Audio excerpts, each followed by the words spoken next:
गगनबावडा रस्ता म्हणजे सोन्याची अंडी देणारी कोंबडी. संजय पवारांचा हल्लाबोल. जेवण म्हणजे फक्त पोटभरणं नसून ते चविष्ट आणि आरोग्यदायी हवं. म्हणूनच साई जीवन कोल्ड प्रेस्ड ऑइल बनवलंय सर्वोत्तम शेंगदाण्यांपासून. ना केमिकल्स ना उष्णता, झिरो कोलेस्ट्रॉल आणि ट्रान्सफॅट फ्री.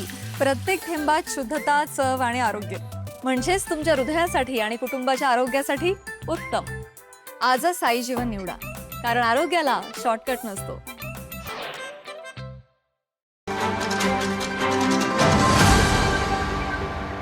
गगनबावडा रस्ता म्हणजे अधिकारी आणि ठेकेदारांसाठी दरवर्षी सोन्याची अंडी देणारी कोंबडी बनलाय, असा घणाघाती आरोप आता आज शिवसेना उद्धव बाळासाहेब ठाकरे पक्षाच्या वतीनं गगनबावडा कळे रस्त्याच्या दुरावस्थेविरोधात जोरदार रास्ता रोको आंदोलन करण्यात आलं. जिल्हा परिषद सदस्य सोनाली पाटील, शिवसेना उद्धव बाळासाहेब ठाकरे गटाचे उपनेते संजय पवार यांच्यासह शिवसैनिक, नागरिक मोठ्या संख्येने सहभागी झाले होते. गगनबावडा ते कळे दरम्यानच्या अत्यंत खराब आणि खड्डेमय झालेल्या रस्त्यामुळे नागरिक आणि प्रवासी हैराण झाले आहेत. याच विरोधात आज निवडे साळवण पुलावरती शिवसैनिक रस्त्यावरती उतरले. आंदोलनाचा आक्रमक पवित्रा पाहून निवेदन स्वीकारण्यासाठी आलेल्या राष्ट्रीय महामार्गाचे उपअभियंता संतोष रासने आणि शाखा अभियंता शुभम पाटील यांना शिवसैनिकांनी थेट रस्त्यावर खाली बसवून कामाच्या निकृष्ट दर्जाबद्दल चांगला जाब विचारला.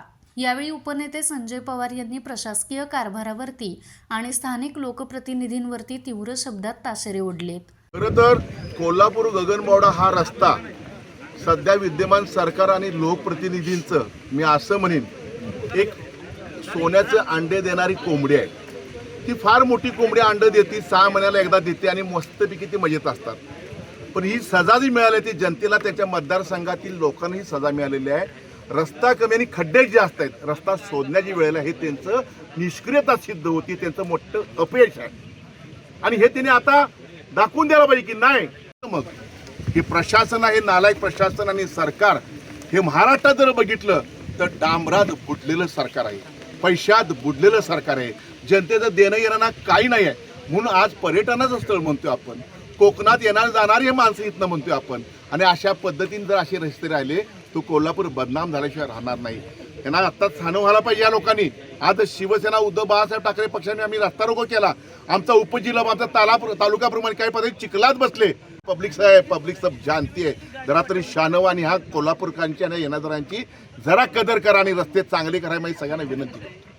आता मी एक्झिक्युटिव्ह इंजिनियर साहेब बोललोय, मी आता त्यांनी सांगितलंय 8 ते 10 दिवसांनी तुमची बैठक लावतो. तो ठेकेदार कोण आहे, ते अधिकारी कोण आहेत, झाडं किती होती, किती तोडली, परवानग्या कुणाकोणा घेतल्यात, हे सगळं घेऊन आम्ही विचार करणार आहे. आणि आज आमचा उपजिल्हा तालुका इथे चिखलात बसलेला आहे, खड्ड्यात बसलेला आहे. इथला जो शाखा अभियंता आहे आणि त्यांचा जो डेप्युटी आहे, त्यांना सुद्धा भविष्यात ह्याच खड्ड्यात बसवायची आम्ही आता तयारी केली.